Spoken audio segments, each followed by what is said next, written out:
A educação, para muita gente, parece uma casa com rachaduras, sabe? Mas e se a solução não for só uma reforma, e sim reconstruir tudo? Com uma planta nova, um projeto novo. É exatamente isso que a gente vai explorar aqui, com base nos aprendizados do Educa Brasil 2026, um novo projeto para a Casa da Educação, começando de dentro para fora. Bom, antes de construir qualquer coisa, a gente precisa entender bem o terreno, né? E hoje, o terreno da educação mostra um mal-estar muito profundo, especialmente para quem está ali na linha de frente, o educador. Essa pergunta, feita pelo professor Lino de Macedo, é forte. Ela bate fundo porque toca num sentimento que assombra demais os educadores. Aquela sensação constante de que nunca é o suficiente. E o ponto-chave é esse, olha só. Esse sentimento não é uma falha pessoal. É um paradoxo do sistema. De um lado, uma montanha infinita de demandas. Do outro, recursos e tempo que são finitos. O resultado? Bom, são sintomas que muitos conhecem bem, tipo a insônia pedagógica, sabe? Ficar a noite inteira pensando naquele aluno, ou a invasão do lar, quando o trabalho simplesmente nunca acaba. E essa citação aqui reforça a ideia central. A culpa não é do indivíduo. O problema está nas condições de trabalho, na estrutura que sustenta a educação e que, hoje, está adoecendo as pessoas em vez de realizar. E as raízes desse sofrimento são bem profundas. Tem a questão de gênero, já que a educação básica é um universo majoritariamente feminino, com toda aquela carga social, jornada dupla, tripla. E, claro, tem também a armadilha digital, né, que joga a gente numa ansiedade 24/7 e no mito da multitarefa, que a gente sabe que é um caminho direto para o burnout. Então, diante de tudo isso, a grande pergunta é: como é que a gente redesenha essa estrutura? Como a gente sai desse ciclo de adoecimento e começa, de fato, a construir a solução? E é aqui que a proposta se revela. A resposta pode estar numa metáfora muito poderosa: a casa da educação. E não é só uma imagem bonitinha, não. É para ser uma planta baixa mesmo, um projeto para a reconstrução.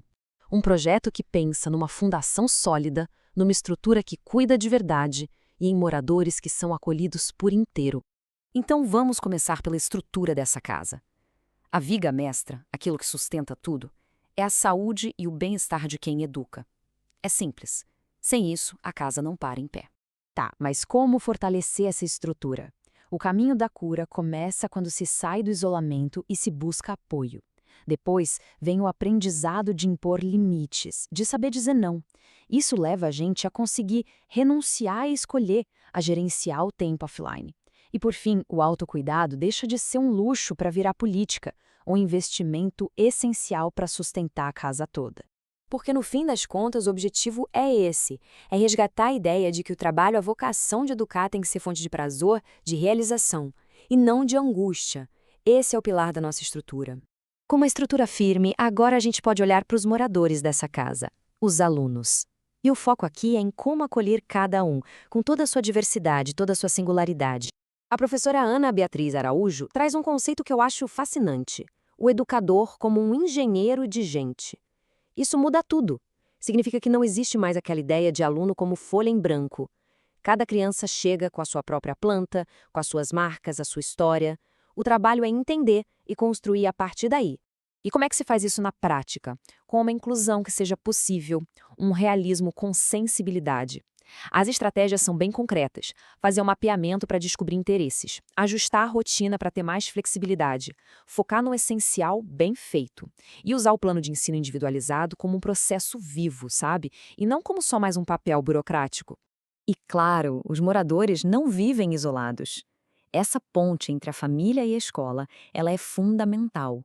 Uma comunicação forte, coordenada, com base em empatia e processos claros, é o que garante o suporte para cada estudante realmente florescer. Muito bem, a gente já tem a estrutura que cuida e os moradores que são acolhidos. Mas sobre o que essa casa inteira se apoia? Agora a gente vai para o alicerce, a base de tudo, aquilo que não se negocia, os direitos humanos. Mas o que são direitos humanos na prática da escola, afinal? O professor César Nunes dá uma definição que é simples e muito poderosa. Onde nasce uma necessidade humana, nasce um direito humano. É sobre proteger a dignidade de cada pessoa. É garantir o direito de comer, de saber, de ser, dentro e fora da escola. E essa não é uma ideia que surgiu do nada, uma coisa abstrata. Ela tem raízes históricas muito profundas, que vêm evoluindo há séculos, desde a Bill of Rights, lá na Inglaterra, até a nossa Constituição Cidadã de 88. Esse é o chão firme onde a nossa casa precisa ser construída.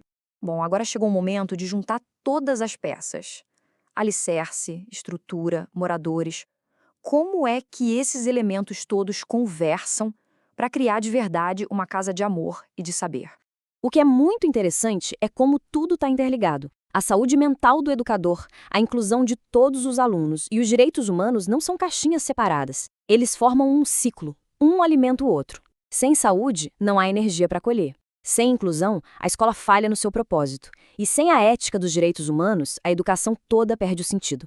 Essa frase é brilhante, né? Ela ilustra perfeitamente a transformação que essa casa propõe. Um lugar onde a necessidade vira direito, a diferença vira singularidade e o trabalho, finalmente, vira propósito. E a mensagem final é de esperança, mas é de ação também. 2026 começa agora, porque educar é dar sentido à existência. O convite é para a gente transformar nossa casa, a educação, num lugar que seja de verdade, de acolhimento e de humanidade.